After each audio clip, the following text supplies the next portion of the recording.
speed.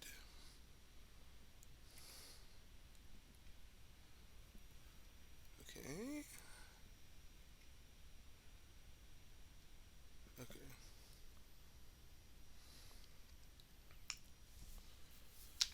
Two public votes. A. Fine. Public float. Turn speed.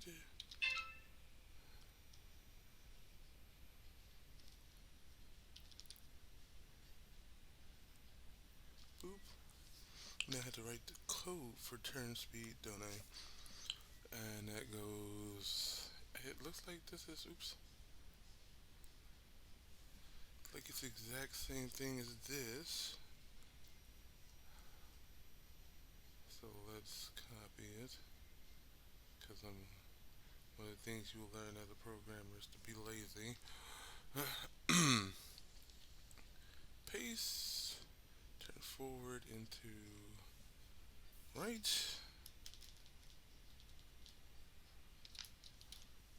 Turn speed into turn speed. Got it.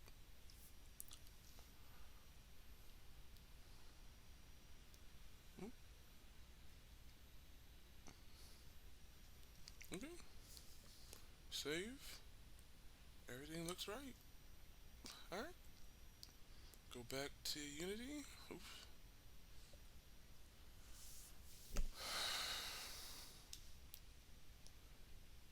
Oh wow, this is actually alright. Let's do the test.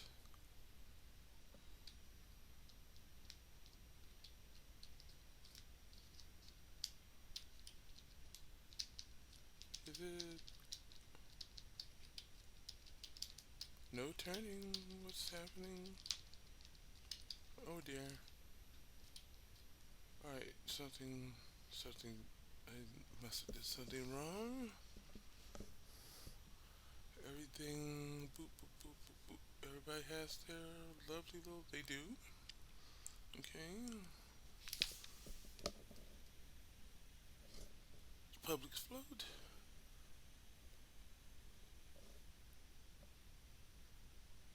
Mm-hmm.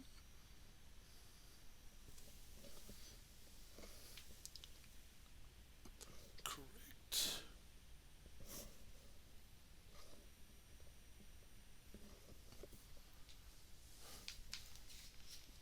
It's correct.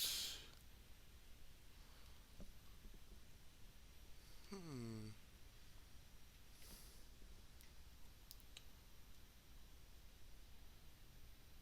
No, yeah, it should be, no, I don't understand.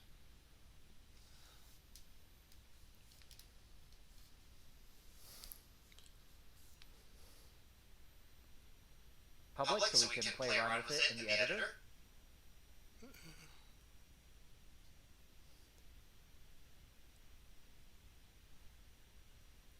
Oh, okay. I guess that's right. The turn speed variable slider.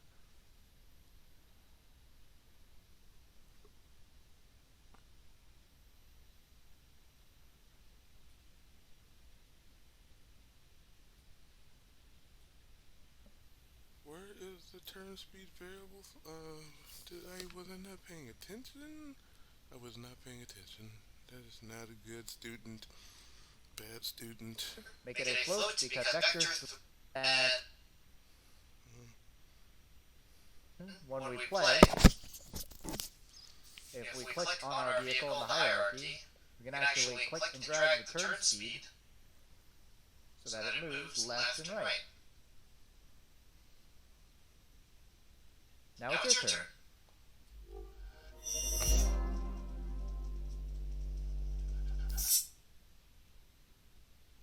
How do you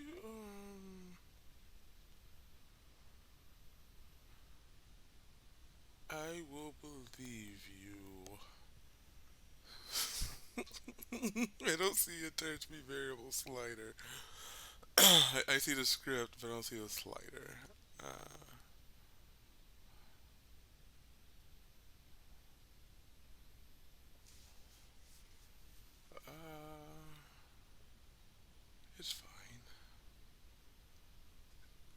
it's done. If it, yeah, I did it correctly. Okay. All right. So let's go back. Work is complete. There's only 6 lessons. Okay. All right. Let's go to 2. Base left right movement on input. Currently, we can only control the vehicle's left and right movement in the inspector. We need to grant some power to the player and allow them to control that movement for themselves. Hopefully this is longer than 3 minutes. And 6. What can you do? Here we go. Our player can now drive down the road, and we can change the speed of its movement. We can even change the speed of its turn. However, if our player is actually playing the game, we don't want to be able to fly off the road, for one, but also, if our player is using like a joystick or something, we can't just be dragging this variable around.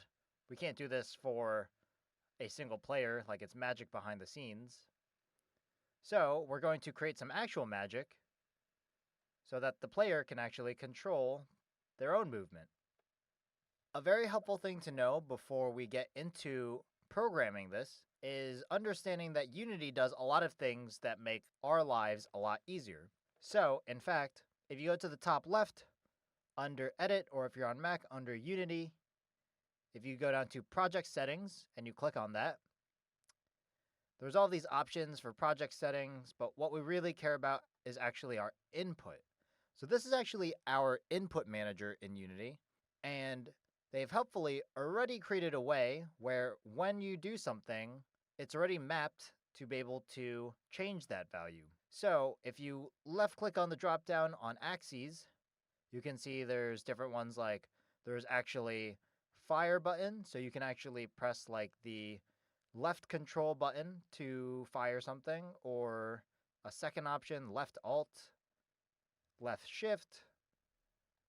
There's a jump, which is the space bar. You can take a look at all of these different options, but what we're looking for specifically are actually these horizontal and vertical axes. And so this is actually how Unity knows if we want it to go left or if we want it to go right. Using these horizontal axes, we can actually see those values change and how they change. You can see that there's inputs for the left arrow key to go negative or the right arrow key to go positive. There's also alternative buttons for using the A key to go negative or the D key to go positive, and it's called the horizontal axis. Knowing this, we can do something really easy to be able to control the player's movement. In our player controller class, first we're going to create a public variable so we can actually watch and see what it's doing. And this will be a float again, and we'll call this horizontal input because this is actually the input that we'll be tracking on our horizontal axis, left or right. And then what we need to do is we actually need to set this variable, which we'll do inside of our code. So we'll actually do this in our update method. So we use our horizontal input, we call our variable, and then we use the equal sign. So we're going to assign this variable some value. And now if you remember that input manager, so there's actually a class and a method that we can call just for that input manager. So if we type capital INPUT, so this is our input manager, it's called input. So now that we have our input manager class, if we type dot, and then we were looking for that axis before, so we can actually use our getAxis method. So this will give us the values for when we press the left or right key on that axis, but we also need to tell it which axis we want to use, and in this case it's asking for the name of our axis, specifically a string. Now a string is a way for your computer or program to create a word that is literally interpreted by the computer and easily understandable for us. So, for example, if I in here actually type in a double quote, you can see it actually auto-completes a double quote for me at the end. So this is creating a string literal inside of these quotes. So it'll literally interpret anything that I put in. I could literally say hello world, which is very helpful if I'm trying to, for example, print something or I need the program to tell me an error that's happening or something like that, using string literals can be helpful in that sense. For this, we actually type in the word horizontal because in Unity, in our input manager, the name of our horizontal axis is just horizontal. So now we're getting the input for whenever a player presses the left or right key. And then last but not least, we need to actually go into our translate and multiply this by our horizontal input. So now if you make sure you save, we can close out of our project settings. And let's make sure we select that vehicle so we can actually see what's happening on the horizontal input. Our turn speed is set to 0, so we know that's not going to work. So we'll set it to 1 for now. And then if we press play, so we should see if we press the left arrow key, it slowly moves to the left. If we press the right key, it slowly moves to the right. And we can use the A key too if we want to use the other key. It'll move to the left. If we use our D key, it will slowly move to the right. So we know our input manager is working. You can even see the values change from -1 to +1. So that's a very handy way of understanding how your input manager works. As you press the left arrow key or the A key, horizontal input goes negative all the way to -1. Or if you press the D or the right arrow key, it goes to +1. So what you're going to do is you're going to add another public float variable called horizontal input. In your update method, you're going to call the horizontal input variable.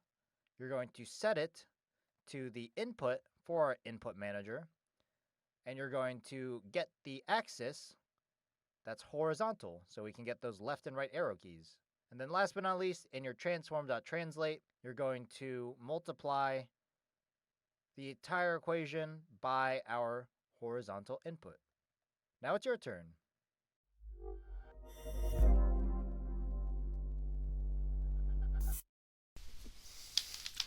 Alright, 2 lines of code, everyone. Alright. Ooh, look at all these instructions. Alright, this time I will read them out loud, like I should be. Alright, I'm going to just read them all 5 instructions, then I'm going to do them. So 1. From the top menu, click Edit, then Project Settings, select Input Manager. In the left sidebar, um, um, 1 second, uno momento. Sorry, look at my phone. Select Input Manager in the left sidebar to expand the axis, fold out to explore the inputs. 2. In Player Controller CS, add a new public float horizontal input variable. 3. In Update, assign horizontal input to equal input dot get access parentheses parentheses and in quotes horizontal with our lovely little in thing, and then test the inspector. Add the horizontal input variable. Sorry, this is 4. 4. Add the horizontal input variable to your left-right translate method to gain control of the vehicle. And then 5. In the inspector, edit the turn speed and speed variables to tweak the feel. Okay. All right. So 1.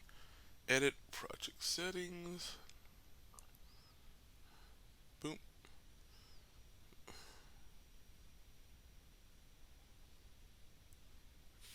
Okay. Select input manager. Okay. Axis. Okay. See the inputs. Got it. In player player controller, we had to add a new public float horizontal. Yes. That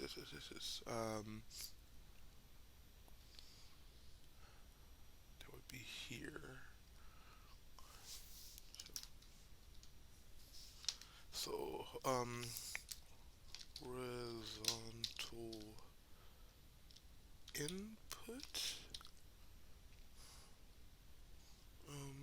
equal to input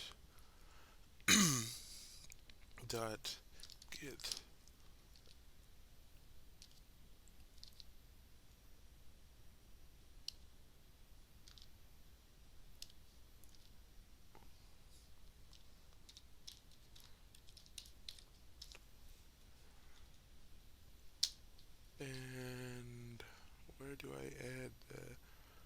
horizontal input.